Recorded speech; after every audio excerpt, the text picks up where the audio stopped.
Hello বন্ধুরা, আপনারা সবাই কেমন আছেন? আশা করি সবাই খুব খুব ভালো আছেন। ভয়েস অফ রহিম চ্যানেলের পক্ষ থেকে আমি সুস্মিতা। ভয়েস অফ রহিম চ্যানেলে সমস্ত রকমের গল্প পেতে এবং শুনতে আমাদের চ্যানেলটা অবশ্যই সাবস্ক্রাইব করে আমাদের পরিবারের একজন হয়ে পাশেই থাকুন। Thank you.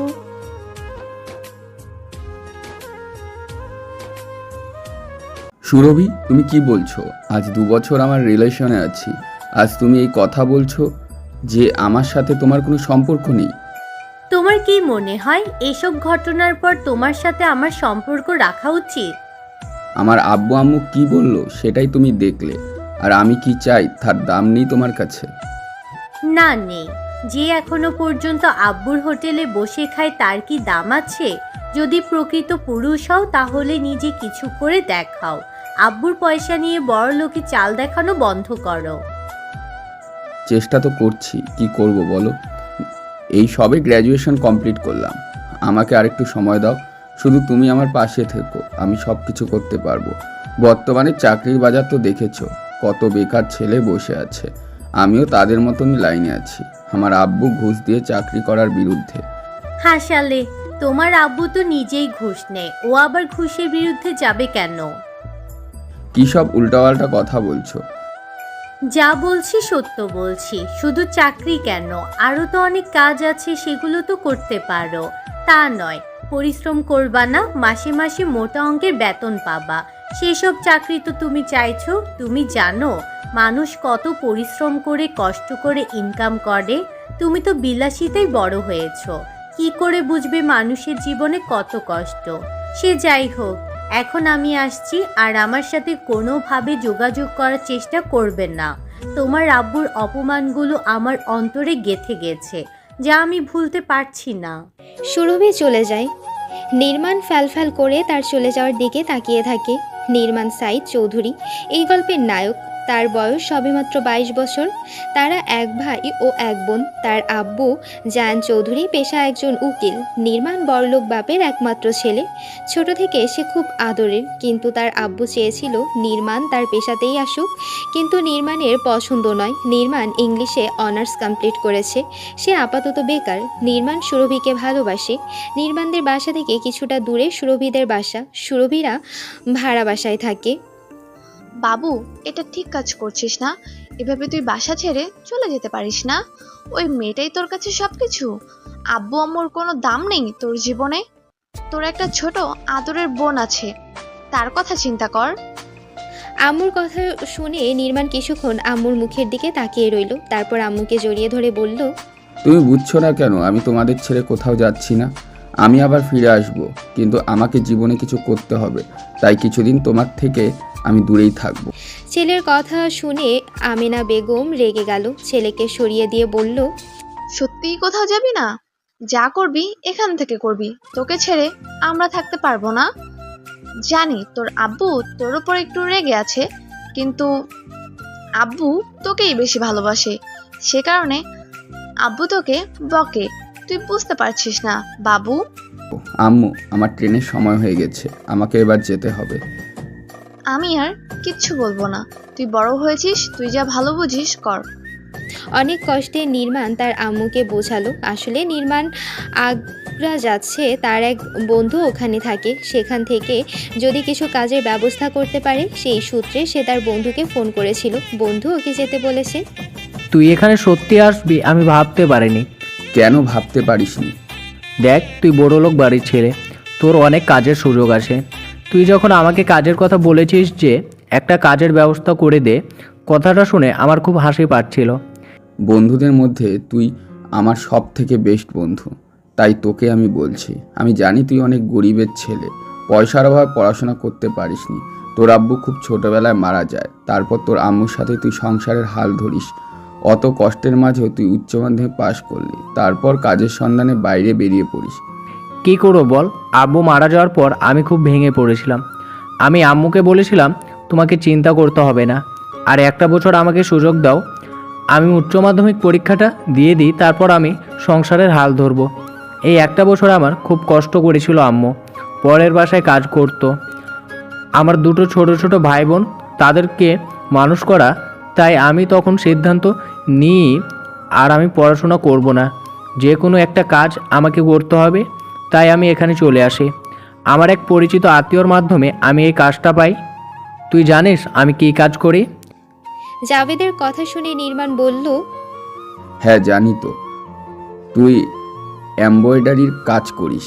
হ্যাঁ, এমব্রয়ডারির কাজ করি। তবে আমি কোম্পানির বসকে তোর কথা বলে রেখেছি।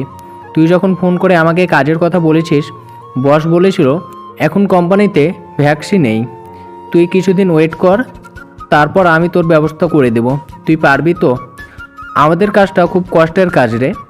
তুই তো বড় লোকের ছেলে, অত কষ্ট করতে পারবি তুই? জাভেদের কথা শুনে নির্মাণ হাসলো, তারপর বলল, দেখা যাক না ভাগ্য আমায় কোথায় নিয়ে যায়। তারপরে দিন নির্মাণ জাভেদের সাথে তার কোম্পানিতে যায়। কোম্পানির বসকে জাভেদ নির্মাণের কাজের কথা বলে, কিন্তু কোম্পানির বস বলে এই কাজ 2 দিন শিখালেই করতে পারবে, কিন্তু এখন অর্ডার নেই, তাই আমরা কোনো কর্মচারী নিয়োগ করতে পারবো না। যখন অর্ডার আসবে তখন দেখা যাবে। কথাগুলো শুনে নির্মাণের মনটা খারাপ হয়ে গেল। সেটা লক্ষ্য করে কোম্পানির বস জাভেদের উদ্দেশ্যে বলল, তোমার বন্ধুর বুঝি কাজ খুব দরকার? স্যার, আমি তো আপনাকে ওর কথা বলেছিলাম। হ্যাঁ তুমি বলেছিলে, কিন্তু এখন সেরকম অর্ডার পাচ্ছি না, তাই আমি কথা দিতে পারছি না। তবে তোমার বন্ধু যদি রাজি থাকে আমি ওকে অন্য একটা কাজের ব্যবস্থা করে দিতে পারি। কী কাজ স্যার? আমার একটা বন্ধু আছে, সে একজন ইঞ্জিনিয়ার। সে বড় বড় বিল্ডিং তৈরির অর্ডার পায়, সেখানে অনেক রাজমিস্ত্রি দরকার পড়ে। তোমার বন্ধু যদি রাজি থাকে তাহলে আমি বন্ধুর সাথে কথা বলে ওই কাজের ব্যবস্থা করে দিতে পারি। কথাগুলো শুনে জাভেদ কিছু বলতে যাবে তার আগে নির্মাণ বলল, হ্যাঁ স্যার, আমি করব, আপনি কোথায় বলুন। নির্মাণের কথা শুনে জাভেদ বলল, দেখ নির্মাণ, এই কাজ খুব কষ্টের কাজ, তুই পারবি না। তুই বেশি কথা বলিস না, আমি পারবো। কোম্পানি বসের সাথে কথা বলে তার কাছ থেকে ঠিকানা নিয়ে তার পরের দিন নির্মাণ সেই ব্যক্তির সাথে দেখা করে রাজমিস্ত্রির কাজ করে। নির্মাণের খুব কষ্ট হচ্ছিল এই কাজ করতে, কারণ সে বাসায় কখনো পানি গড়িয়ে খায়নি। সে কিছু চাওয়ার আগেই তার আম্মু তাকে দিয়ে দিত, তাই এত কষ্ট তার সহ্য হচ্ছে না। তবুও মনের কাছে তার কষ্ট হার স্বীকার করে। সে আস্তে আস্তে নিজেকে তৈরি করে নেয়। প্রথম পায়ে খুব যন্ত্রণা হতো, ইট বয়ে নিয়ে যেতে হতো, সিমেন্ট রাখতে হতো, কিন্তু আস্তে আস্তে সব সয়ে যায়। সানিয়া, তোর ভাইয়া ফোন করেছিল? না, ফোন করেনি। ছেলেটার আমার বড্ড অভিমান। সে যে গেল, আর একবারও খবর দিল না। আব্বুর সাথে জেদ করে কতদিন থাকবি? আম্মু, আসলে কি হয়েছে জানো তো, ভাইয়া নয় ওই মেয়েটাকে খুব ভালোবাসতো, আর আব্বু ওই মেয়েটাকে কী সব উল্টোপাল্টা কথা বলেছিল। সেই কারণে মেয়েটা ভাইয়ার সাথে সম্পর্ক রাখতে চায়নি। সেটা ভাইয়ের মনে খুব আঘাত করেছিল, সেই কারণে ভাইয়া সব ছেড়ে এখান থেকে চলে গেল। তোর আব্বু সেরকম কিছু বলেনি। যত গন্ডগোল ওই ফরিদ করেছে, ওই মেয়ের মনে বিষ ঢেলেছে। মেয়েটা খুব মিষ্টি, কিন্তু আমার তো ভাবি হিসেবে মেনে নিতে কোনো সমস্যা নেই। ওরা মা মেয়ে যখন রুমে বসে কথাগুলো বলছিল, ঠিক সেই সময় রুমে প্রবেশ করে জায়ান চৌধুরী। সে মেয়েকে উদ্দেশ্য করে বলে, কাকে তোর ভাবি হিসেবে পছন্দ? কার কথা বলছিস? সামনে আব্বুকে দেখে ভয় পেয়ে যায় সানিয়া। সে আমতামতা করে বলে, সেরকম কিছু নয় আব্বু, আমি আমার বান্ধবীর তমাশার কথা বলছিলাম। আসলে নির্মাণ ও সানিয়া দুজনেই ওর আব্বুকে খুব ভয় পায়। উকিল মানুষ যদি আবার জেরা শুরু করে, তাই সানিয়া সেখান থেকে চলে যায়।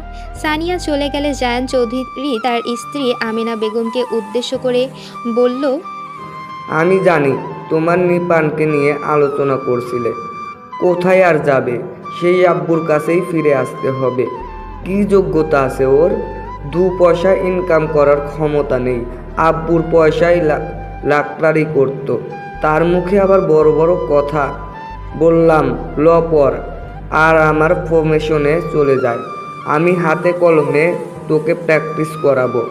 আমার কথাগুলো না। কোথায় আবার ওই চিটিংবাজ ফরিদ শেখের মেয়ের প্রেমে পড়ল। ওই রকম একটা নোংরা ফ্যামিলির সাথে আমি আত্মীয়তা করব? স্বামীর কথা শুনে আমিনা বেগম বলল, দেখো, আমার ছেলের নামে উল্টোপাল্টা কথা বলবে না। তোমার পেশা ওর ভালো লাগেনি তাই করেনি।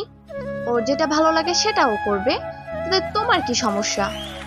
সমস্যা নেই, ওর যা ভালো লাগে তাই করুক, কিন্তু ওই মেয়ের সাথে কোনোভাবে যেন সম্পর্ক না রাখে, তাহলে আমার থেকে খারাপ আর কেউ হবে না। কথাটা বলে জায়ান চৌধুরী সেখান থেকে চলে যায়। আমিনা বেগম চিন্তা করতে থাকে, একদিকে স্বামী অন্যদিকে সন্তান, উনি কি করবেন? যে ভাগই হোক স্বামীকে বোঝাতেই হবে সন্তানের ভালোর জন্য ওর ইচ্ছাটাকে মেনে নিতে হবে। তনু, তোকে আমি কি বলেছিলাম মনে নেই? মনে আছে, কিন্তু আপু ফোন সুইচ অফ, আমি ভাইয়ার সাথে যোগাযোগ করতে পারছি না। ফোন সুইচ অফ, আমি খবর পেয়েছি ও বাসায় নেই, ও নাকি আমাদের রাজ্যের বাইরে চলে গেছে। কোথায় গেছে আমি ঠিক জানি না। তুই যখন ভাইয়াকে এত ভালোবাসিস, ভাইয়ার সাথে ঝগড়া করা ঠিক হয়নি, এখন তো কষ্ট পাচ্ছিস। তুই একটু খবর নে তনু, ও কোথায় আছে। ঠিক আছে, আমি দেখছি। টুসির আম্মু ওদের বাসায় কাজ করে, ওকে একবার জিজ্ঞাসা করব ভাবছি। সুরভি হলো এই গল্পের নায়িকা। তার বয়স এখন 17 বছর। সে এবছর একাদশ ক্লাসে উঠেছে। ওরা 2 বোন। ওর বোনের নাম তনু, ওর থেকে 3 বছরের ছোট। ও ক্লাস 8-এ পড়ে। ওর আব্বু কাপড়ের দোকানে কাজ করে।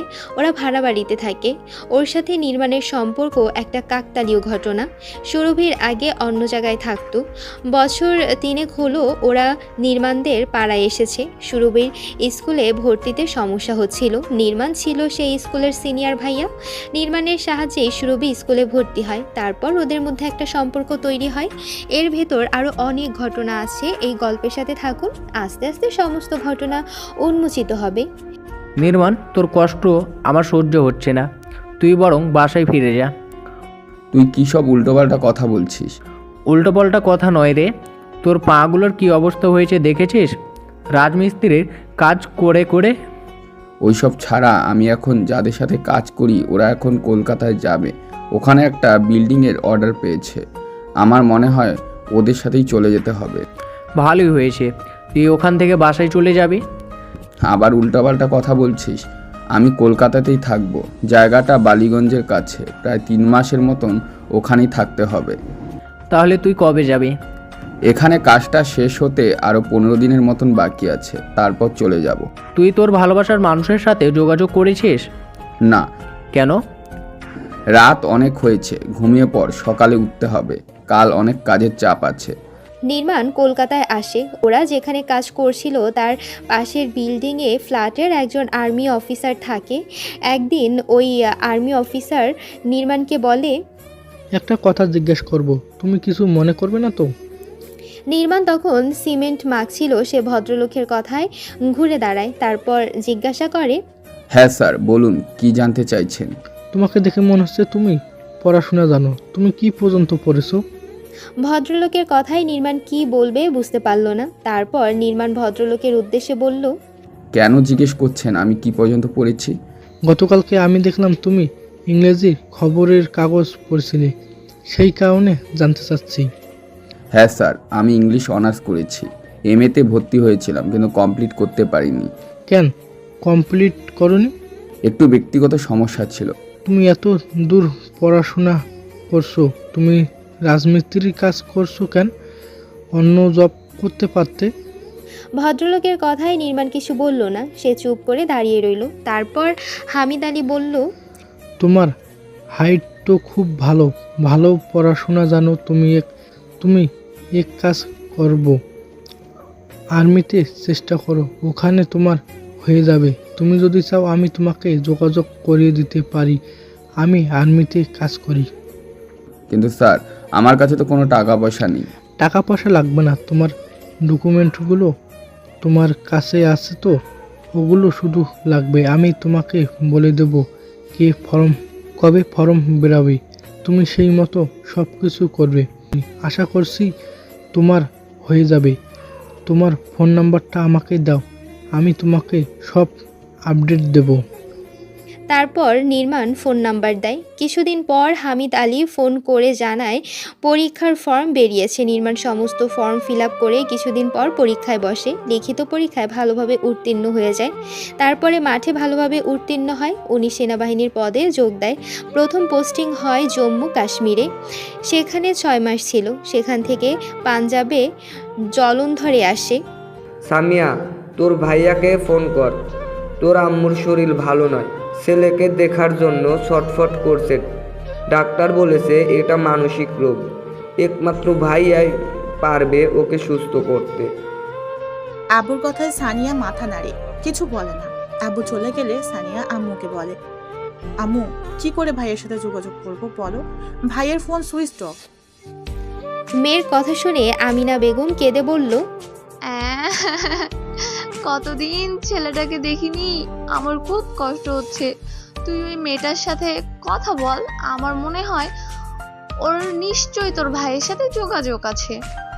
আম্মুর কথা শুনে সানিয়া আম্মুর দিকে তাকিয়ে রইল। তারপর হতাশ হয়ে বলল, আমার মনে হয় না ওই মেয়েটার সাথে ভাইয়ার কোনো যোগাযোগ আছে। তুই দেখ না, চেষ্টা তো কর। কোনোভাবে যদি ছেলেটাকে ফিরিয়ে আনতে পারি, ও যা চাইবে তাই হবে। তাতে তোর আব্বুর বিরুদ্ধে যেতে হয়, আমি তাও যাব। ছেলেকে ছেড়ে আমি থাকতে পারবো না। তার পরের দিন সানিয়া সুরভিদের বাসার কিছুটা দূরে দাঁড়িয়ে রইল। সুরভি প্রতিদিন ওই রাস্তাটা দিয়ে স্কুলে যায়। সেদিন সুরভি স্কুলে যায়নি। সানিয়া অনেকক্ষণ অপেক্ষা করলো, কিন্তু দেখতে না পেয়ে সে পুনরায় বাসায় ফিরে গেল। তারপর আম্মুকে গিয়ে বলল, আম্মু, আজকে আমি অনেকক্ষণ ওই মেয়েটাদের পাশের কাছে দাঁড়িয়েছিলাম, কিন্তু মেয়েটাকে দেখতে পাইনি। ও তো প্রতিদিন ওই সময়টাই ওখানে স্কুল যায়। জানি না, আজকে মনে হয় স্কুল যায়নি। আজকে জানি কালকে যেতে পারে, তুই দেখ না চেষ্টা করে। তার পরের দিন সানিয়া পুনরায় সেই জায়গাটায় দাঁড়িয়ে থাকে। দেখে কিছুক্ষণ পর সুরভি ও তার বোন আসছে। ওদেরকে দেখে সানিয়া এগিয়ে যায়। তারপর সুরভিকে উদ্দেশ্য করে বলে, সুরভি, তোমার সাথে আমার একটা কথা আছে। সুরভির সানিয়াকে চিনত যে ও নির্মাণের ছোট বোন। তাই সুরভি সানিয়াকে জিজ্ঞেস করলো, হঠাৎ আমার সাথে কি দরকার আপু আপনার? আমাকে আপনি বলার দরকার নেই। জানি তুমি আমার থেকে বয়সে ছোট, কিন্তু সম্মানে তুমি আমার বড়, তাই আমাকে তুমি বলে থাকবে। সানিয়ার কথায় সুরভি হাসলো। কিছুক্ষণ দুজন চুপচাপ থাকার পর সানিয়া সুরভিকে বলল, তুমি জানো ভাইয়ের খবর? ভাইয়া কোথায় আছে? ভাইয়া চিন্তা করে করে আম্মু অসুস্থ হয়ে পড়েছে। ভাইয়ার ফোন সুইচ অফ, কোনোভাবে যোগাযোগ করতে পারছি না। এইভাবে চলতে থাকলে আম্মুকে বাঁচানো যাবে না। ডক্টর বলেছে ভাইয়া চিন্তা করে করে আম্মুর মানসিক সমস্যা হয়েছে। তাই তোমার কাছে এলাম। কালকেও আমি এখানে দাঁড়িয়েছিলাম, কিন্তু কালকে তোমাকে দেখতে পাইনি। সানিয়ার কথা শুনে সুরভি হাসলো। তারপর বলল, কালকে আমরা বাসায় ছিলাম না, আমার খালার বাসায় গিয়েছিলাম, কাল রাতে ফিরেছি। আপু, তোমার ভাইয়ার খবর আমি সত্যিই জানি না। তোমার ভাইয়াকে কষ্ট দিয়ে আমিও ভালো নেই। আমিও চেষ্টা করেছিলাম যদি কোনোভাবেই ওর কাছে ক্ষমা চাওয়া যায়, কিন্তু যতবারই ফোন করেছি সুইচ অফ। আমার উচিত হয়নি ওকে ওইভাবে কথাগুলো বলার। আসলে আমি মাথা ঠিক করতে পারিনি। তোমার আব্বুর কথা শুনে আমার মাথা খারাপ হয়ে গিয়েছিল। আমি পরে খবর পেয়েছি আমার আব্বুর দোষ ছিল, কিন্তু সেটা আমি মেয়ে হয়ে কি করে বলি বলো? ওদের দুজনের মধ্যে লড়াইয়ে আমাদের দুজনের ভালোবাসা শেষ হয়ে গেল। আমি ওকে খুব ভালোবাসি, কিন্তু কি করব, কাকে বলবো? আমার কষ্টের কথা কেউ শুনবে না, তাই নিজের মনকে শক্ত করেছি আর আল্লাহকে ডেকেছি ও যেখানেই থাকুক ভালো থাকুক, সুস্থ থাকুক, আর ও যেন জীবনে প্রতিষ্ঠিত হতে পারে। সুরভির কথা শুনে সানিয়া বলল, আব্বুর কথায় ভাইয়া কিভাবে অপমান করা তোমার ঠিক হয়নি। ওতে ভাইয়া আঘাত পেয়েছে, তাই তো ভাইয়া বাসা ছেড়ে চলে গেছে। পরোক্ষ বা প্রত্যক্ষভাবে হলেও তোমার কিছুটা দোষ আছে। তোমার ভাইয়াকে বোঝানো উচিত ছিল, কিন্তু তুমি তা করোনি। আপু, আমি একজন অসহায়, আমার কিছু করার নেই। এখন আমি আসছি। কথাটা বলে সুরভি বোনের হাত ধরে সেখান থেকে চলে যায়। সানিয়া ওদের যাওয়ার পানির দিকে তাকিয়ে থাকে আর মনে মনে ভাবে আম্মুকে কি করে সুস্থ করে তুলবে। দেখতে দেখতে কেটে গেল আরও কয়েকটা বছর। নির্মাণ এখন একজন নামকরা আর্মি অফিসার। নির্মাণ কতগুলো মিশনে গিয়ে সাকসেস হয়েছে। ইতিমধ্যে তার নাম চারিদিকে ছড়িয়ে পড়েছে। ক্যাপ্টেন নির্মাণ সাইদ চৌধুরী। হ্যালো নির্মাণ কেমন আছো? নির্মাণ তখন টিভি দেখছিল। হঠাৎ হামিদ আলীর ফোন আসায় সে ফোনটা রিসিভ করে আর বলে, আসসালামু আলাইকুম, কেমন আছেন স্যার? ওয়ালাইকুম সালাম, আলহামদুলিল্লাহ ভালো। কি করছো এখন? কোয়ার্টারে আছি, টিভি দেখছি। কবে ছুটি পাবে? কেন স্যার? সামনের সপ্তাহে আমার মেয়ের জন্মদিন, সেই হিসাবে একটি পার্টির আয়োজন করেছি। তোমাকে ইনভাইট করলাম, তুমি অবশ্যই আসবে। আর তোমার জন্য একটা সারপ্রাইজ রেখেছি। স্যার, সারপ্রাইজ কি জন্য? তুমি এলে সব জানতে পারবো। স্যার, আমি কথা দিতে পারছি না, তবে ছুটি পেলে অবশ্যই আমি যাব। বলেছি না, নির্মাণ স্যার বলবে না আমি তোমার বড় ভাই, আমাকে ভাইয়া বলে ডাকবে। আমি খবর পেয়েছি তুমি চাকরিতে জয়েন করার পর কখনো ছুটি নেওনি। এবার কিছুদিন নাও, তোমার পারফর্ম ভালো আশা করি। ডিপার্টমেন্ট না করবে না। তুমি এসো আর কলকাতা কিছুদিন থাকো, তোমার সাথে আমার অনেক কথা আছে। ঠিক আছে ভাইয়া, আমি চেষ্টা করব কলকাতা যাওয়ার। যদি আমি ছুটি পাই অবশ্যই যাব ইনশাল্লাহ। নির্মাণ ছুটির আবেদন করলো আর তা মঞ্জুর হয়ে গেল। প্রায় 1 মাসের ছুটি পেল। হামিদ আলীকে নির্মাণ আগেই বলে দিয়েছিল সে আসছে।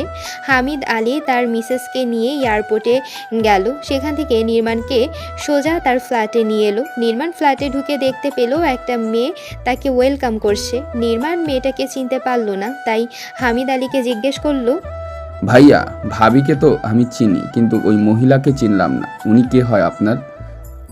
নির্মাণের কথা শুনে হামিদ আলী হাসতে হাসতে বলল, এই মেয়েটা আমার একমাত্র শালিকা আর তোমার ভাবির আদরের ছোট বোন, আর খুশবু একমাত্র খালা। ওর নাম নীলিমা। ও তোমার জন্য অপেক্ষা করছে। আমি তোমার এত কথা বলেছি, তাই দেখার জন্য উদ্বিগ্ন ছিল। নীলিমা, এবার তুমি কথা বলো। তুমি বলেছিলে না ভদ্রলোককে কথা শুনলেই তোমার ভালো লেগে গেছে। এখন সামনে দেখো আর দেখে বলো ওকে রিয়াকশন কি, যদি রেজাল্ট পজিটিভ আসে পরবর্তী পদক্ষেপ তবে ঠিক করব। হামিদ আলীর কথা শুনে নীলিমা হো হো করে হাসতে লাগলো আর বলল, জিজু কি বলছেন? এত সুন্দর হ্যান্ডসাম ছেলে পছন্দ হবে না? আমি ওনার গল্প শুনে ওনার প্রেমে পড়ে গেছি। এবার ওনাকে দেখার পর আমার মনের অনুভূতিগুলো বুঝতে পারছেন তো? নির্মাণ কিছু বুঝতে পারে না। সে নীলিমা ও হামিদ আলীর রসিকতা দেখে হামিদ আলীর উদ্দেশ্যে বলে, ভাইয়া, আপনাদের কথা আমি ঠিক বুঝতে পারছি না, আপনারা কোন বিষয় বলছেন? আমার শালী নীলিমা তোমাকে দেখেই প্রেমে পড়ে গেছে। তোমার কি রিয়াকশন নির্মাণ? হামিদ আলীর কথা শুনে নির্মাণ বিরক্ত হয়, তবুও সেটা বুঝতে না দিয়ে হামিদ আলীকে বলে, ভাইয়া, এই বিষয়টা নিয়ে আমি এখনো ভাবিনি। সে কি, ভালো চাকরি করছো, যথেষ্ট বয়স হয়েছে, আর কি চাই তোমার? এটাই তো উপযুক্ত সময়। আমার শালী যথেষ্ট সুন্দরী, ওকে রিজেক্ট করার কোনো কারণ দেখছি না। স্যার, কিছু ব্যক্তিগত কারণ আছে, সেগুলো এখন বলা যাবে না। রাত্রিবেলা পার্টি শেষ করে নির্মাণ চলে যায় নিজের বরাদ্দ রুমে। হঠাৎ সেখানে হাজির হয় নীলিমা। নির্মাণকে উদ্দেশ্য করে বলে, এত তাড়াতাড়ি শুয়ে পড়বেন? চলুন না ছাদে গিয়ে একটু গল্প করি। নীলিমা এত রাতে নির্মাণের রুমে আসবে নির্মাণ সেটা ভাবতে পারেনি। তাই নীলিমাকে উদ্দেশ্য করে নির্মাণ বলে, সরি, অনেক রাত হয়েছে, এবার আমাকে ঘুমাতে হবে, আপনি এখন এই রুমে থেকে যান। নির্মাণের কথায় নীলিমা কোনো পাত্তা না দিয়ে নির্মাণকে জড়িয়ে ধরে আর বলে, আমার সাথে সময় কাটালে ভালোই লাগবে, আর ঘুম আসবে না। নীলিমার এরূপ ব্যবহারে নির্মাণ আরও বেশি বিরক্ত হয়। নীলিমাকে সরিয়ে দিয়ে তার রুম থেকে বের করে দেয় আর সঙ্গে সঙ্গে দরজাটা বন্ধ করে দেয়। নীলিমা বাইরে থেকে দরজার শব্দ করে আর বলে, প্লিজ নির্মাণ, দরজাটা একবার খোলো, আমি তোমাকে খুব ভালোবাসি। নীলিমার হাজারো অনুরোধে নির্মাণ দরজা খোলে না। পরদিন সকালবেলা নির্মাণ যাওয়ার জন্য রেডি হয়। ঠিক সেই সময় রুমে ঢোকে হামিদ আলী আর নির্মাণকে উদ্দেশ্য করে বলে, নির্মাণ, তুমি কোথায় যাচ্ছ? ভাইয়া, আমি এখান থেকে চলে যাচ্ছি। কোথায় যাবে? আমার কাজের জায়গায়। তুমি যে বললে আমি 1 মাসের ছুটি নিয়ে এসেছি। নিয়েছিলাম, কিন্তু আমি কালকে বলে দিয়েছি অফিসারকে আমি কাজে জয়েন করেছি, আমার ছুটির দরকার নেই। আচ্ছা, একটা কথা বলো তো নির্মাণ, নীলিমাকে তোমার পছন্দ নয়? হামিদ আলীর কথায় নির্মাণ কি বলবে বুঝতে পারল না, তবুও সে আমতা আমতা করে বলল, ভাইয়া, নীলিমা ম্যাডাম খুব ভালো মেয়ে, কিন্তু আমি ওর যোগ্য নই। আজকে যে আমি এই জায়গায় দাঁড়িয়ে আছি সেটা আপনার জন্য আজ আমি রাজমিস্ত্রি থেকে দেশের একজন নামকরা আর্মি মেজর। কিন্তু স্যার, আমার অতীতের কিছু ঘটনা আছে যার জন্য শুধু নীলিমা কেন, কোনো মেয়েই আমার পক্ষ গ্রহণ করা সম্ভব না, কোনো মেয়েকেই আমার পক্ষে গ্রহণ করা সম্ভব না। নির্মাণের কথা শুনে হামিদ আলী বলল, দেখো নির্মাণ, আমি তোমার জন্য কিছু করিনি, না তোমার জন্য সুপারিশ করেছি, না তোমার জন্য কোনো কষ্ট করেছি। তাই আজকে লাইফে যা তুমি হয়েছো সবটাই তোমার কর্মের ফল। তোমার যথেষ্ট যোগ্যতা রয়েছে, তাই তোমার এই সাফল্য। শুধু আমি তোমাকে সঠিক রাস্তা ধরে হাঁটতে বলছিলাম, আর তুমি তাই করছো। তুমি কষ্ট করছো, তার ফল পেয়েছো, এতে আমার কোনো ভূমিকা নেই। হামিদ আলী কথাগুলো নির্মাণ চুপ করে শুনল, তারপর বলল, ভাইয়া, আমি জানি, কিন্তু কজন মানুষের সঠিক রাস্তা দেখায়? প্রসঙ্গ বাদ দাও নির্মাণ, এখন বলো আমার শালিকাকে তোমার পছন্দ নয় কেন? তুমি কি ছ্যাঁকা খেয়েছো? হামিদ আলীর কথা শুনে নির্মাণ হাসতে হাসতে বলল, ভাইয়া, শুধু ছ্যাঁকা খাইনি, পুড়ে গেছি। সেই ক্ষত এখনো শুকনো হয়নি, আর মনে হয়নি ভবিষ্যতে কখনো হবে। এই যে মুখে মিথ্যা হাসি, এটা কি শুধু অভিনয়? এত কষ্টের কথা তুমি আমার সাথে শেয়ার করছো, আর তোমার মুখে লেগে আছে মিষ্টি হাসি? জানি না ভাইয়া, হয়তো হবে। কে সে হতভাগিনী যে আমার ভাইকে কষ্ট দিয়েছে? আছে একজন। বলো না নির্মাণ, তোমার কষ্টের কথা বললে তোমারও তো মনটা একটু হালকা হবে। যে অতীত আমাকে কষ্ট দেয় সেই অতীতকে আমি আর মনে রাখতে চাই না, আমি সবকিছু ভুলে গেছি। নির্মাণের কথা শুনে হামিদ আলী বলল, না নির্মাণ, তুমি ভুল কথা বলছো। তুমি তোমার অতীতকে ভুলতে পারোনি, তাই তো আমার শালির থেকে মুখ ফিরিয়ে নিলে। বলো, তোমার সেই যন্ত্রণার কষ্টের কথা যদি শেয়ার করো, দেখবে তোমারই ভালো লাগবে। হামিদ আলীর কথা শুনে নির্মাণ কিছুক্ষণ চোখ বুজে রইল, কিছু মনে করার চেষ্টা করলো, তারপর বলল, আজ থেকে 10 বছর আগে আমার বয়স তখন 20 বছর, আমি তখন কলেজে পড়ছি, আর ওর তখন 15 বছর বয়স, ক্লাস 9-এ পড়ে। ওরা মুর্শিদাবাদ জেলার অন্তর্গত জলঙ্গি থানার একটি গ্রামে বাড়িতে থাকতো। সেখানে ওর চাচাদের সাথে ওদের একটু ঝামেলা হয়, তারপর সেই বাসা বিক্রি করে ওরা শহরে চলে আসে। আমি স্কুলে খুব মেধাবী ছেলে ছিলাম, তাই স্কুলের কর্তৃপক্ষ আমাকে খুব সম্মান দিয়ে কমিটিতে একটা পদ দিয়েছিল। আমি কমিটির মেম্বার ছিলাম।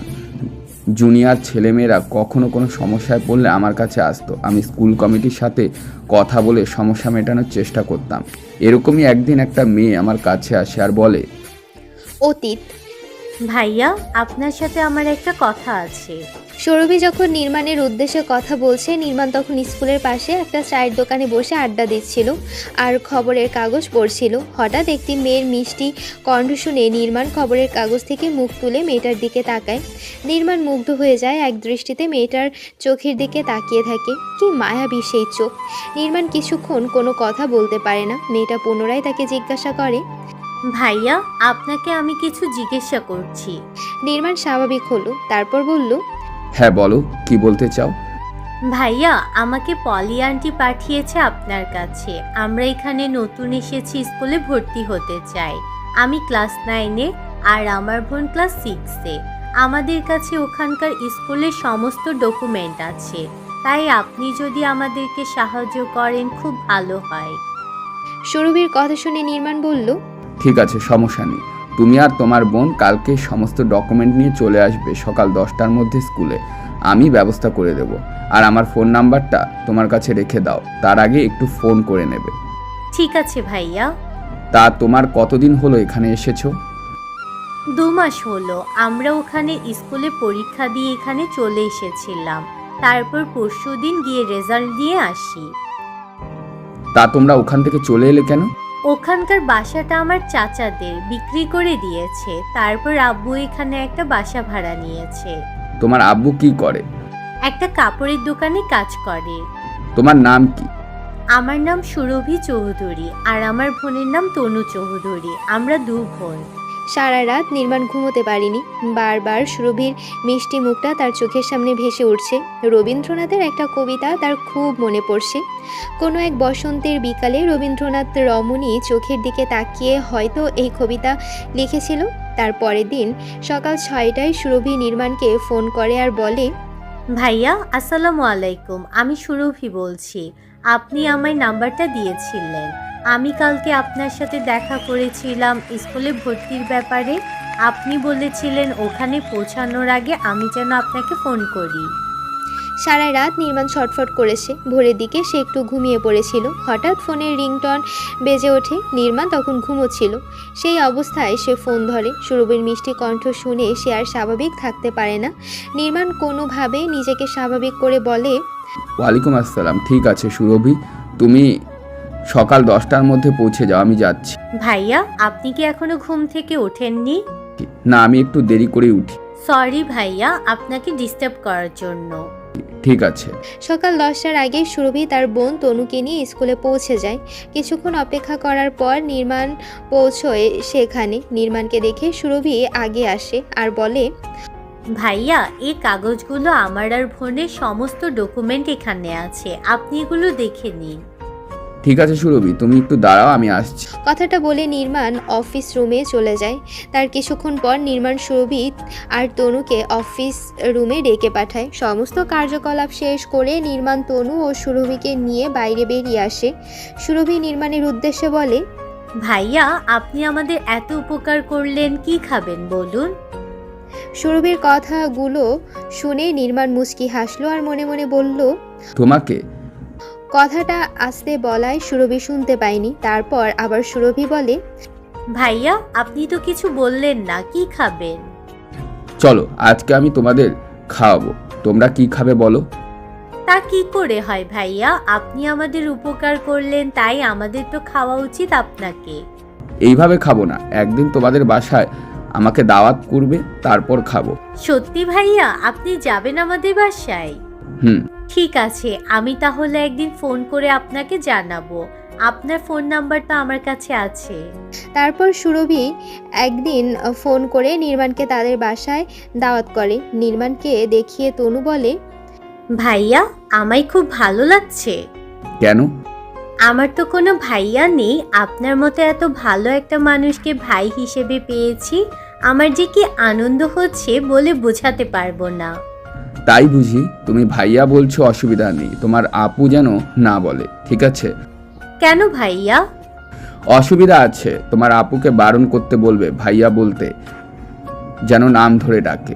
নির্মাণের কথা তনু কিছু বুঝতে পারে না। সে ঘাড় নেড়ে বলে সে বলবে। কিছুক্ষণ পর নির্মাণ তনুকে বলে, তোমার আপু কোথায়? তনু কিছু বলার আগে সুরভির আম্মু শায়লা বেগম বলে, তুমি আসবে বলে সে রান্নাঘরে সকাল থেকেই রান্না করছে, আজকে আমাকে কিছু করতে দেয়নি। শায়লা বেগমের কথা শুনে নির্মাণ বলল, আন্টি আপনার পায়ে ব্যথা ভালো হয়েছে? ওই আছি আর কি। আঙ্কেল দোকানে গেছে। হ্যাঁ, ওর আব্বু একদম ছুটি পায় না। তা বাবা তুমি তো ইংলিশে অনার্স করছো শুনেছি। হ্যাঁ।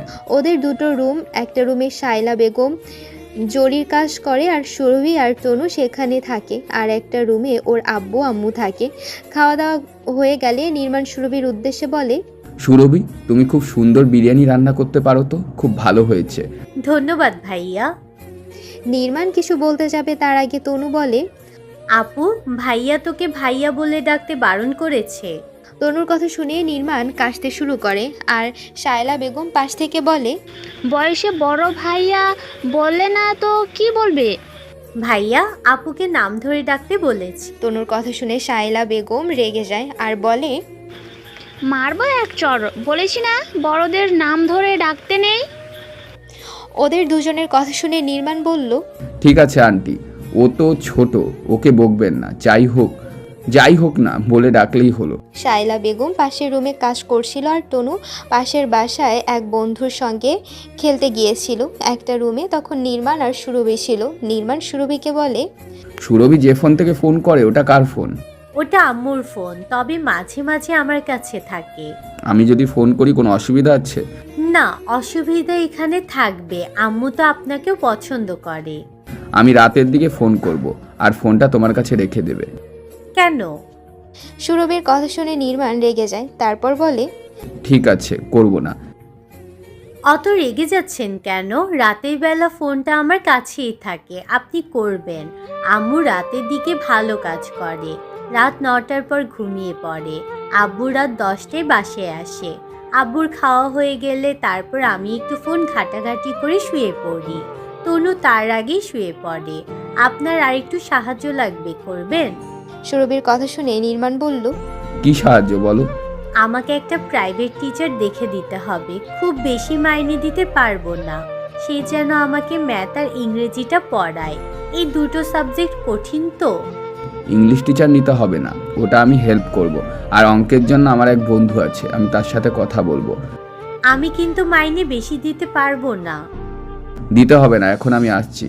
রাতের দিকে নির্মাণ ফোন করে নির্মাণের ফোন দেখে সুরভি হাসে আর বলে, ভাইয়ার বুঝি এতক্ষণ ফোন করার সময় হলো? ভাইয়া শব্দটিতে অবজেকশন আছে, ওটা উইথড্র করে নাও। কেন? যদি সামনাসামনি হয় বুঝিয়ে দেব। ইংলিশে খুব কাঁচা, সমস্যা হচ্ছে। বলেছিলেন তো পড়াবেন, কবে থেকে? আমি তো একটা কোচিংয়ের কথা বলছি, ওখানে তুমি চলে যাবে সামনের মাস থেকে। আমি সপ্তাহে 2 দিন পড়াই। মাইনে? কথাটা সুরভি শেষ করতে পারল না। তার আগে নির্মাণ বলল, বারবার মাইনের কথা বলবে না, আমি তো বলেছি আমি আছি, তোমাকে চিন্তা করতে হবে না। নির্মাণের কথা শুনে সুরভি হাসে আর কিছু বলে না। নির্মাণ পড়াশোনার সাথে সাথে একটা কোচিংয়ে সপ্তাহে 2 দিন করে ইংরেজি পড়ায়। সেখানে সুরভিকে যেতে বলে। তার 5 জন বন্ধু মিলে কোচিং খুলেছে, প্রত্যেকেই মেধাবী স্টুডেন্ট। প্রত্যেকে পড়াশোনার সাথে সাথে চাকরির প্রস্তুতি নিচ্ছে আর কিছুটা অর্থনৈতিক সমস্যাও মিটছে। এইভাবে কেটে গেল বেশ কিছুদিন। একদিন সুরভি নির্মাণকে ফোন করে আর বলে, স্যার, কালকে আমি থাকবো না।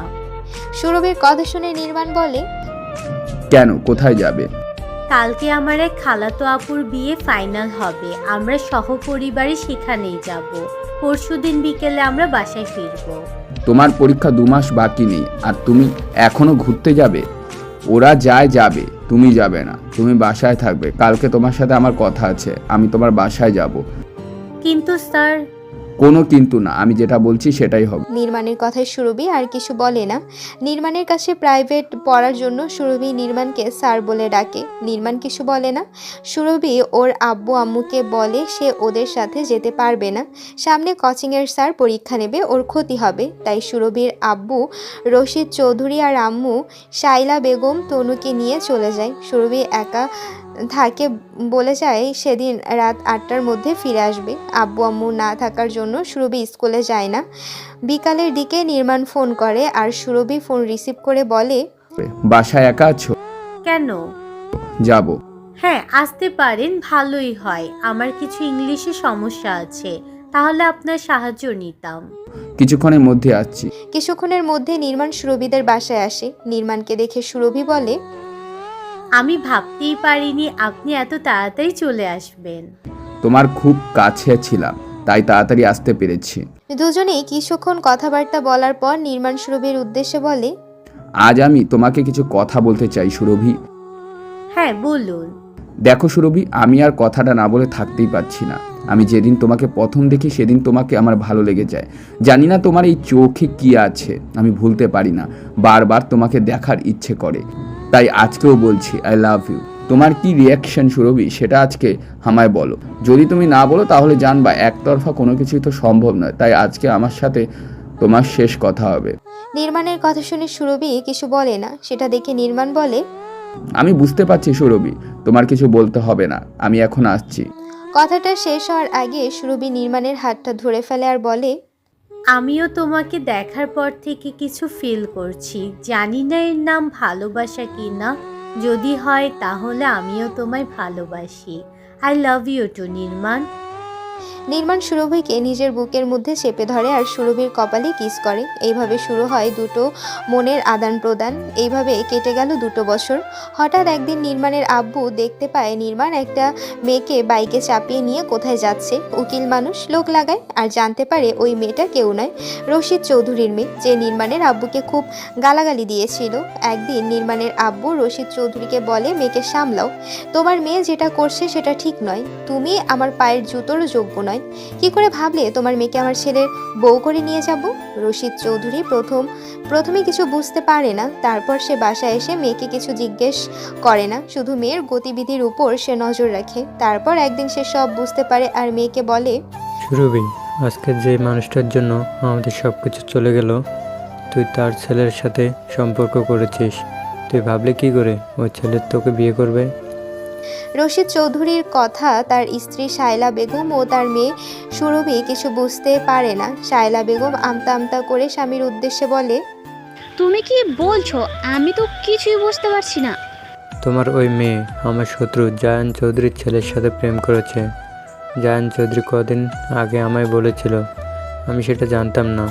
আজকে হঠাৎ আমি খোঁজ নিয়ে জানতে পারলাম ওই ছেলেটা জায়ানের ছেলে, ওর সাথে সুরভি প্রেম করছে।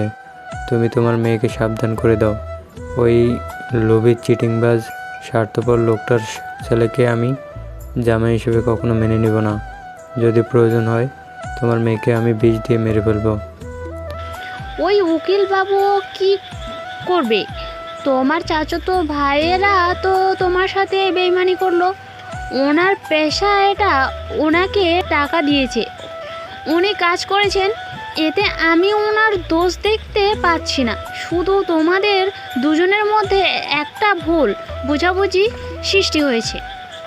তুমি চুপ করো শাইলা, আজ ওদের জন্য আমার বাসাটা কম দামে বিক্রি করে দেওয়া হলো। তোমাকে আর কিছু বলতে হবে না। তুমি তোমার মেয়েকে সামলাও, না হলে আমার থেকে খারাপ আর কেউ হবে না। যদি প্রয়োজন পড়ে ওই ছেলেটাকেও আমি খুন করব। স্বামীর কথায় শায়লা বেগম কিছু বলে না। সে সুরভির দিকে তাকিয়ে দেখে সুরভির অসহায় মুখটা। রশিদ চৌধুরী বাসার অংশ নিয়ে তার চাচাতো ভাইদের সাথে কেস চলছিল। রশিদ চৌধুরী তার আব্বুর একমাত্র সন্তান, কিন্তু তার আব্বুর প্রচুর নেশা করত আর সেই সুযোগে তার চাচাতো ভাইরা রশিদের বাসার অংশ তাদের নামে লিখে নেয় আর রশিদ চৌধুরীকে বাসা থেকে তাড়িয়ে দেয়। চাচাতো ভাইদের কাছে তথ্য প্রমাণ ছিল। রশিদ চৌধুরী কোর্টে হেরে যায় আর বাসাটা তাকে ছেড়ে দিতে হয়। এই জন্য রশিদ চৌধুরী তার চাচাদের থেকেও উকিল বাবুর উপর রেগে আছে, কারণ উনি উকিল বাবু জায়ান চৌধুরীর সাথে দেখা করেছিল যাতে কেসটা ওর পক্ষে যায়, কিন্তু জায়ান চৌধুরী আইনের লোক, সে রাজি হয়নি। যেহেতু সমস্ত তথ্য প্রমাণ তাদের কাছে আছে, জয় তো তাদের হবে। রশিদ চৌধুরী সেটা বুঝতে চাইছে না। রশিদ চৌধুরী সন্দেহ করে আর বলে টাকা ঘুষ নিয়ে সে তথ্য চেপে দিয়েছে, সঠিক তথ্য সে কোর্টকে দেখায়নি। সেই কারণে উকিল বাবুকে একদিন সে খুব অপমান করেছিল। উকিল জায়ান চৌধুরী সেটা ভুলতে পারে না।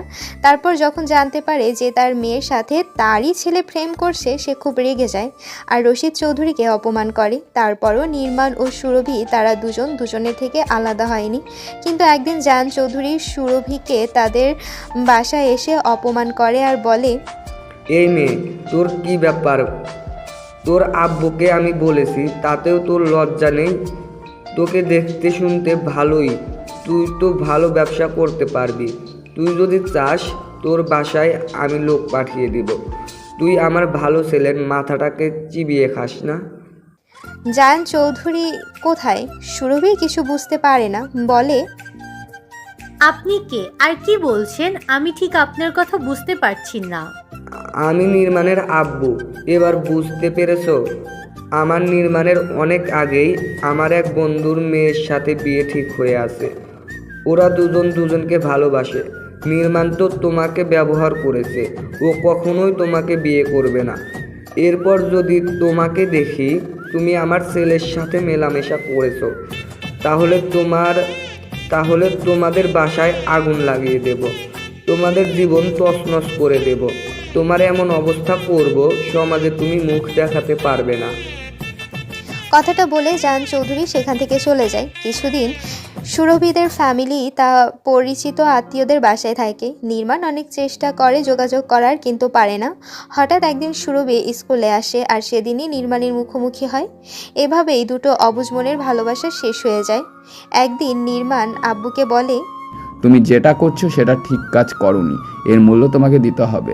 ছেলের কথা শুনে জায়ান চৌধুরী খুব রেগে যায় আর বলে, তুই কি করবি? কিচ্ছু করতে পারবি না। 1 টাকার রোজগারও করার যোগ্যতা নেই, শুধু মুখে বড় বড় কথা। বাপের পয়সায় লারাচ্ছি মারাচ্ছিস, বুঝবি কি করে ইনকাম করা কি কষ্টের? গ্রাজুয়েশন কমপ্লিট হয়ে গেল, এখনো বসে আছিস কেন? ইনকাম করে দেখা। আব্বু ছাড়া কেউ তোকে 1 পয়সা দেবে না। আমি বলেছিলাম আইন নিয়ে পড়াশোনা কর, এখানে অনেক ইনকাম করা যায়। তা নয়, ছেলে সরকারি চাকরি করবে, বসে থাক, কবে চাকরি পাবি তার আশায়। আমি বলে দিলাম চাকরির জন্য আমি 1 টাকাও ঘুষ দিতে পারবো না, আর সুপারিশও করব না। নিজের চেষ্টায় নিজে কিছু করে দেখা, তাহলেই জানবো তোর যোগ্যতা আছে। তা না হলে তোর মতো ছেলের মুখ আমি দর্শন করতে চাই না। একদিকে আব্বুর অপমান, অন্যদিকে প্রেমের আঘাত, এই দুটো জিনিস নির্মাণের মনকে ক্ষতবিক্ষত করে দেয়। সে আর আগে পরে কিছু ভাবে না। তারপর নির্মাণ তার বন্ধুর সাথে যোগাযোগ করে রাজমিস্ত্রির কাজে চলে যায়। এতক্ষণ হামিদ আলী নির্মাণের কথাগুলো শুনছিল। দুজনে বেশ কিছুক্ষণ চুপচাপ বসে থাকে। তারপর হামিদ আলী বলে, ওই ঘটনার পর থেকে তুমি আর বাসা যাওনি? না। তোমার পরিবারে আর বাকি সদস্যরা তোমার সাথে যোগাযোগ করেনি? হয়তো করেছিলাম, আমি জানি না। আমি বাসা থেকে আমার সমস্ত ডকুমেন্ট নিয়ে চলে এসেছি। ভেবেছিলাম হয় নিজের পায়ে দাঁড়াবো, না হয় নিজের জীবনে দিয়ে দেবো, না হয় নিজের জীবন দিয়ে দেবো। কিন্তু আল্লাহ আমার কপালে অন্য কিছুই লিখেছে, তাই হয়তো এখন আমি আপনার সামনে বসে আছি। নির্মাণ, তুমি একটা সত্যি কথা বলো, তুমি কি মেয়েটাকে এখনো ভালোবাসো? হুম। আর কিছু বলবো না। আমি না জেনে আমার শালির সাথে তোমার বিয়ের কথা ভেবেছিলাম। সমস্যা নেই, আমি নীলিমাকে বুঝিয়ে বলবো। তোমার ভালোবাসা যদি সত্যি হয়, দেখবে তোমার সুরভি তোমারই হবে। ডাক্তারবাবু, আমি কিছু বুঝতে পারছি না। আমার আম্মুর অবস্থা খারাপ হয়ে যাচ্ছে। উনি তো চিকিৎসায় ভালো রেসপন্স করছেন না, তাহলে কি হবে? দেখুন, আমি আমার নিজের সবটা দিয়ে চেষ্টা করছি, কিন্তু আপনার আম্মুর মানসিক সমস্যা, উনি নিজে থেকে ভালো হতে চাচ্ছে না। তাহলে আমি কি করব বলেন? আমি আপনাকে দোষ দিচ্ছি না, শুধু জাস্ট আপনার সাথে আলোচনা করছি। আমি নেগেটিভ ভাবে নেবেন না। সানিয়ার কথায় তাহির মুচকি হাসে আর বলে, আমি কিছু মনে করিনি। আপনার আম্মুর উইক পয়েন্ট আপনি বলছেন আপনার ভাই, কিন্তু উনি রাগ করে বাসা থেকে চলে গেছে আর ফিরে আসেনি। আর আপনার ভাইয়ের জন্য আপনার আম্মুর এই অবস্থা। তবে আপনি যদি আমাকে বিশ্বাস করেন তাহলে আপনাকে একটা অ্যাডভাইস দিতে পারি। তবে আপনি রাজি আছেন কি না সেটা বলুন। ডক্টর তাহিরের কথায় সানিয়া কিছু বুঝতে পারে না। সে বলে, আপনার কথা আমি ঠিক বুঝতে পারছি না ডাক্তারবাবু, আপনি কি বলতে চাচ্ছেন? আপনার আম্মু তখনই সুস্থ হবে যখন তার প্রিয় জিনিস তার সামনে থাকবে। এই জিনিস তো ভাইয়া, কিন্তু তার সাথে তো আমার যোগাযোগ করতে পারছি না। আপনি আপনার আম্মুর প্রিয় জিনিস উপহার দিতে পারেন। আমি কি করে উপহার দেব? ঠিক বুঝতে পারলেন না? ডক্টর তাহিরের কথায় সানিয়া মাথা নেড়ে না বলে, আর সেটা দেখে তাহির বলে, আমি পরিষ্কার কথা বলছি। আমি যতটা জানি আপনি ম্যারিড আছেন, তাই আপনি বিয়ে করুন আর আপনার আম্মুকে তাড়াতাড়ি নানি ডাক শুনুন, আর তাহলে আপনার আম্মু ভালো হয়ে যাবে। ডক্টর তাহিরের কথায় সানিয়া অবাক হয়ে যায় আর বলে, তাই? আমি তো জানি না। দেখুন, ভাইয়া আব্বুর উপর অভিমান করে বাসা ছেড়ে চলে গেছে। তারপর থেকেই আম্মু নীরব হয়ে গেছে। আমারও আব্বুর উপর খুব রাগ, তাই আব্বুর সাথে আমিও কোনো সম্পর্ক রাখিনি। আমি একটা প্রাইভেট কোম্পানিতে জব করি আর একটা ফ্ল্যাট ভাড়া নিয়ে আম্মুকে নিয়ে সেখানে থাকি। আমার 27 বছর জীবনে আম্মু ছাড়া আর কেউ নেই। আর আর বিয়ে নিয়ে আমি বিশেষ কিছু ভাবি না। আপনি যখন বললেন তখন নিশ্চয়ই আমি বিষয়টা নিয়ে ভাববো। আমার আম্মু যদি এতে ভালো হয় তাহলে আমি তাই করব। কিন্তু আমি কিছু বুঝতে পারছি না। বিয়ে করলে তো একটা ছেলেকে দরকার পড়বে, কিন্তু আমার লাইফে সেরকম কেউ নেই। মানে কারো প্রতি কখনো সেরকম ফিলিংস আসেনি। আর আমি তো বিষয়টা নিয়ে কখনো ভাবনা চিন্তা করিনি। আমি এই বিষয়ে কার সাথে আলোচনা করব কিছু বুঝতে পারছি না। আপনি এক কাজ করুন না, আপনি তো আমাদের শুভাকাঙ্ক্ষী, তাই বলছি ওই দায়িত্বটা বরঞ্চ আপনি নিন। আপনার হাতে যদি জানাশোনা কোনো ভালো ছেলে থাকে তাহলে আমার বিয়ের ব্যবস্থা করে দিন। আমার কোনো সমস্যা হবে না, সাদামাটা একটা কাজ করলেই হবে। আমার কোনো দায়িত্ব তাকে নিতে হবে না, আমি নিজে স্বাবলম্বী। আর আমার আম্মুর দায়িত্বও নিতে হবে না, শুধু আমাকে বিয়ে করলেই হবে। আর আপনি যেটা বলছেন তাই হবে। সানিয়ার কথা শুনে ডাক্তার তাহের হাসতে থাকে আর বলে, ঠিক আছে, সমস্যা নেই। যদি আপনি আমার কথা মতো চলেন তাহলে আপনার সব সমস্যা মিটে যাবে। 2 দিন পর আপনাকে বলবো আর আপনার জন্য ভালো পাত্র জোগাড় করে দিব। আর আপনার আম্মুকে খুব তাড়াতাড়ি করে নানি ডাক শোনার ব্যবস্থা করে দিবে। ডক্টর তাহের চৌধুরী একজন মানসিক চিকিৎসক। সানিয়া তার আম্মুকে তাহের চৌধুরী আগে তার সিনিয়র ডাক্তারের কাছে চিকিৎসার করাতো, কিন্তু সে চিকিৎসা অন্য জায়গায় চলে যাওয়ার জন্য সানিয়া তারপর থেকেই ডক্টর তাহের চৌধুরীর কাছে চিকিৎসার জন্য আসে। দীর্ঘ 3 বছর তাহের চৌধুরীর কাছে তার আম্মুকে চিকিৎসা করাচ্ছে, কিন্তু এখানে কোনো উন্নতি হচ্ছে না। সেটা নিয়ে খুব চিন্তা করছিল। তারপর সে ঠিক করলো ডাক্তারের সাথে খুলে কথা বলবে। আর তাহের চৌধুরী সানিয়াকে অনেক দিন আগে থেকেই পছন্দ করত, কিন্তু মুখে কখনো বলেনি। আজকে যখন সুযোগ এলো সে সরাসরি না হলেও ঘুরিয়ে তার মনের কথা বলল। তার 2 দিন পর ডক্টর তাহের চৌধুরী তার আম্মুকে নিয়ে সানিয়াদের ফ্ল্যাটে আসে। ডক্টর তাহের চৌধুরী ও তার সাথে আসা অপরিচিত মহিলাকে দেখে সানিয়া একটু অবাক হয়ে যায়। সানিয়াকে অবাক হয়ে তাকিয়ে থাকতে দেখে ডক্টর তাহের চৌধুরী সানিয়ার উদ্দেশ্যে বলে, কি ব্যাপার সানিয়া, ভিতরে যেতে বলবে না, এইভাবে দরজার সামনে দাঁড় করিয়ে রাখবে? দেখছেন না আমার সাথে আমার আম্মু আছে, উনি কিন্তু অসুস্থ মানুষ, বেশিক্ষণ দাঁড়িয়ে থাকতে পারবে না। তাহের চৌধুরীর কথা শুনে সানিয়া লজ্জায় পড়ে যায়। তারপর বলে, সরি ডাক্তারবাবু, ভিতরে আসুন। ভেতরে গিয়ে দুজনে বসে। তারপর সানিয়া ওদেরকে শরবত দেয়। তাহের চৌধুরী সানিয়ার উদ্দেশ্যে বলে, আপনার আম্মু কোথায়? ভেতরে রুমে শুয়ে আছে। আমার আম্মু আপনার আম্মুকে কিছু বলতে চায়, ওনাকে ডাকুন এখানে। ডক্টরের কথা শুনে সানিয়া তার আম্মুকে রুমের ভেতর থেকে বাইরে নিয়ে আসে। আমিনা বেগমকে দেখে তাহের চৌধুরী বলে, আসসালামু আলাইকুম আন্টি, ভালো আছেন? মালিকুল ইসলাম, ওই চলছে আর কি। কতদিন হয়ে গেল ছেলেটার খবর পাচ্ছি না। সানিয়া জানে তার আম্মুর মানসিক সমস্যা। সে একবার কথা বলতে শুরু করলে আর থামে না। তাই প্রসঙ্গ পাল্টে সানিয়া তার আম্মুর উদ্দেশ্যে বলল, আম্মু, ওরা তোমার সাথে কথা বলতে এসেছে। আমাকে আবার কি বলবে? আমিনা বেগমের কথা শুনে সানিয়া তাহের চৌধুরীকে বলল, ডাক্তারবাবু, আপনার আম্মু কি বলতে চাইছে বলে ফেলুক। সানিয়ার কথা শুনে ডক্টর তাহের চৌধুরী তার আম্মুকে বলল, আম্মু তুমি বলো কি বলবে, যে কারণে এখানে এসেছো। ছেলের কথা শুনে তার আম্মু সাধনা বেগম আমিনা বেগমের উদ্দেশ্যে বলল, আমিনা, তুমি আমায় চিনতে পারছো? সাধনা বেগমের কথা শুনে আমিনা বেগম কিছু বুঝতে পারে না, চুপচাপ থাকে। সেটা লক্ষ্য করে সানিয়া সাধনা বেগমের উদ্দেশ্যে বলে, আন্টি, আপনি আমার আম্মুকে চিনেন? খুব ভালোভাবে চিনি। তোমার আম্মু আর আমি এক জায়গার মেয়ে, এক গ্রামে আমাদের বাসা। কিন্তু আমি ভাবতে পারিনি আমিনা আমাকে চিনতে পারছে না। তবে আমাকে তাহের সব কিছু বলেছে, ভালোই হয়েছে। নিজেদের মধ্যে সম্পর্ক হলে ভালোই হবে। আমি তোমার মেয়ের সাথে আমার ছেলের বিয়ে দিতে চাই। আমিনা, তোমার মতো আছে, আমার ছেলে তোমার মেয়েকে পছন্দ করে। সাধনা বেগমের মুখ থেকে এই কথা শুনে আমিনার চোখ দিয়ে 2 ফোঁটা পানি গড়িয়ে পড়ে। আমিনা বেগম বলে, আমার ছেলে আমাকে ছেড়ে অনেক দূরে চলে গেছে, এখনো ফিরে আসেনি। আমি তার অপেক্ষায় আছি, সে কবে আসবে?